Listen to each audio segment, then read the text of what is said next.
I've really been putting off actually grinding out to a level 6 fence rep, but we have finally done it and we're just slightly above at 6.17 fence rep, and it is actually something that I really wish I had done sooner, but there's a reason for that and we'll get into it in this video as to how you can actually get to 6 fence rep and why you would want to actually do it on the PvE mode, because there's a ton of things that become available to you once you get to 6 fence rep, and we'll cover those as well. Before we get into this video though, make sure to subscribe down below if you aren't already and you enjoy Escape from Tarkov, as we're going to be pushing out a lot of content and hopefully that will be something that you enjoy. So starting off, the key thing for you to actually do and to be able to max out your fence rep is, of course, to be doing all of the car extracts in the game.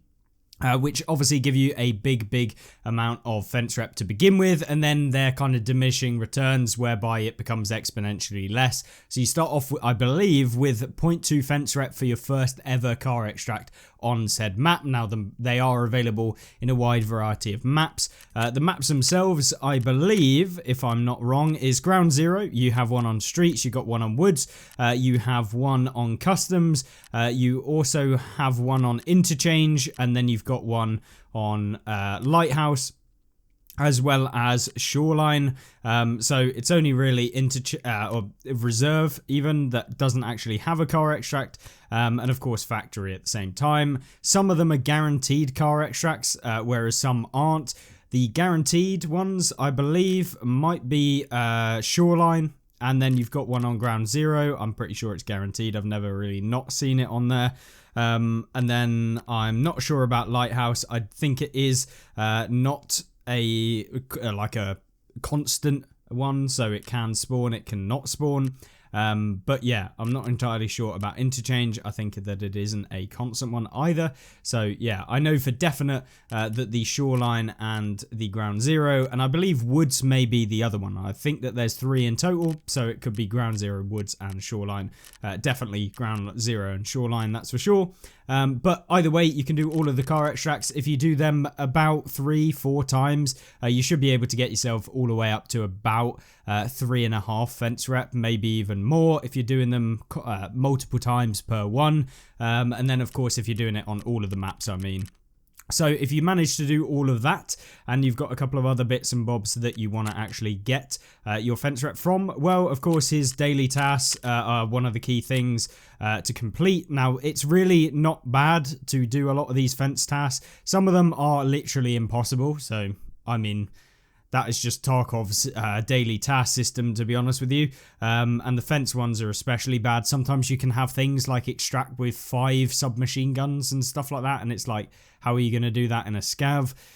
And that's in one raid. You can also get things like find 12 building materials and random stuff like that, which is like very difficult to find all in one raid, and it almost seems impossible. And then you got things like eliminate any target 21, so essentially taking out PMCs within the raid, and that was super simple for me. It was easy to actually do because you can just run Factory, and the AI on Factory for the PMCs, they're very predictable as to where they're going to run, and you'll get used to that if you do decide to actually run Factory, and it's the best way to actually farm up just your rep from normal raids.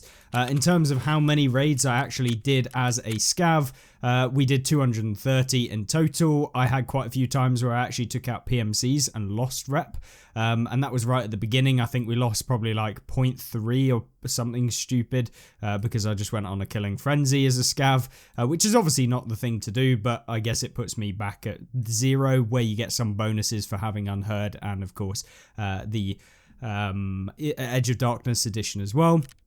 So with regards to fence, yeah, that's just the way to do it. Factory runs as well as doing all of the car extracts. There is a possibility of doing your scav co-op extracts on a lot of the maps, but predominantly what you want to do is grab a flashbang and then you just drag a scav in. The kind of easier ones to do it on are things like Interchange. There's actually a spawn right next to the extract where you can do the co-op extract, so you can just pull them over, throw a little a stun grenade, and then you're pretty much good to go. So that's kind of what you can do with regards to actually throwing your stuns and actually extracting with a scav. So they do aggro you, they are going to try and shoot you, but you can still do it. And of course it gives you like 0.5 scav rep for the first time, which is crazy. And of course is going to save you like 50 raids just for doing one. So that is really, really big. And yeah, the fence rep, very, very easy to get, but it's just a long drawn out progress or long drawn out process in order for you to actually get it. But what do you actually get when you get yourself 5 or 6 fence rep? Well, the key thing for me is the fact that you can get yourself a wide variety of items that are available from the level 6 fence rep store. Now you can see here, these are all of the fence rep items that you can actually pick up. These are not the only items you can get. This is just his kind of store page. Now this is available to everyone that has 6 fence rep, and people will buy up things as soon as it resets. But what's great about this is you can get all sorts of keys, and they sell for just above what they sell to traders for. So they are very expensive if you were to just buy an item that is, you know, I don't know, this AS Val, for example. If you were to just buy it, it would probably cost you more than buying it from another trader. It has all of the attachments and everything, so maybe you could deconstruct it and sell it, but obviously there's a lot of items in the game that actually have a way higher sell value than the ones that are shown here. So for example, keys are one of those. So the ones that we picked up recently was the Goshan cash register key, which I think was about 14,000 to pick up, and we can sell it for 7,700, but it sells for 270k. So massive profit there just from one key. And on top of that, you can also get yourself marked room keys. And marked room keys are about 1 million to buy, which means that if you get one, you can make like 10, 20 million from one singular key. And all you have to do is be there when the store actually refreshes and it gets kind of bulked up with a load of extra loot. That often happens. I'm not entirely sure as to the actual duration, whether it is down to where it says at the bottom of the fence, the cooldown. I'm not entirely sure. I don't think it is. But about every 10 minutes, I find that it does reset completely and it gives you a whole new stock of items, including keys. And so you just sit here and you can refresh the store. And eventually, when the stock kind of plummets into nothing, it will restack with a load of keys that you can purchase for profit, obviously. And those can include marked room keys. It also has the chance of getting yourself things like Gazelle plate carriers. Now, at the minute, we're like further on down where people have bought out all of the good stuff. But it can still have a load of stuff. So here it is. It's just literally reset. So we'll buy up all of these and hope that they're worth a bit of money. And of course, if we were to go down, you'd probably see a load of extra bits and bobs that you can buy. But yeah, that is kind of what you can do. And I've been basically just buying up when I've got a bit of spare time, when I'm in between raids and I don't want to go in. Maybe I'm waiting for it to turn nighttime or something. I'll literally just sit here and every so often just replenish the stock and refresh it and see what we can actually get. So I'll let you know how much all of this stuff goes for. And these are just kind of the base loot that you can actually get out of just buying up the keys. So there's nothing too spectacular. Obviously the keys that we've got are all of these like 8 keys right here. So these are the ones that I bought during the resets. I'll let you know how much it is, but I'm going to try and wait until we see a full reset where it goes completely and we see everything come back and hopefully get a chance at a marked room key. So I bought 2 bomber beanies. They were like 27k or something, but we can sell them for 83. So we'll just list those up for like 80k and hopefully they'll sell. And then of course we want to go back here and then refresh the stock and hopefully we'll find something else in a second. So it's actually come back. We can buy up all of these keys and there we go. We've bought up all of those keys. We'll buy back the bomber beanies and we can buy the night vision goggles as well, as they're pretty decent. And then if you go down, you'll see that there's quite a few of the vests and that sort of stuff. Some of these can be worth buying. But yeah, you pretty much want to just buy up all of the keys. Super easy to do, and you can also find yourself in some of these rigs that they actually have some very good level plates, level 6s, level 5s, that sort of thing. that you just can't get anywhere else. And you can see here, this one has level 6 plates. So if you were after them and also selling off the Zabralos, then you could do. So yeah, it's just a very, very good way of both getting yourself some free stuff and also picking up keys and that sort of stuff at the same time. So what we'll do is we'll just sell off all of the rest of these keys that we've just picked up and the rest of these bits and bobs. And then hopefully we can see how much money we've actually made from doing this whole thing. And I can just show you, it's taken about 10 minutes roughly from when we first started trying to buy up items to now. And yeah, I mean, I can literally sit here watching YouTube, or I can sit here when I'm eating food, or I can do it whilst I've got a movie on or something, where you wouldn't necessarily want to be playing 100% attention to the actual game, and where you wouldn't want to be playing in your raids. And it's just an easy way of actually getting a bit of money and kind of buying up some keys that maybe you can't actually get normally. So I'm going to sell all of these. We'll see how much money we made. I'll claim all of the money that we do have from Ragman at the moment, which is just both of those bomber beanies. So we might as well just add that to the value. And then, yeah, I think we spent roughly about maybe somewhere in the region about 400k on all of these items and stuff that we bought, especially since the night vision goggles. But yeah, it's really not too bad when it comes to that. So let's see how much money we actually made from all of these keys. So first one, 440k, we can sell it for 420,000. Which is decent. It was the Health Wing office. We got ourselves an RBBK, which is worth not a lot.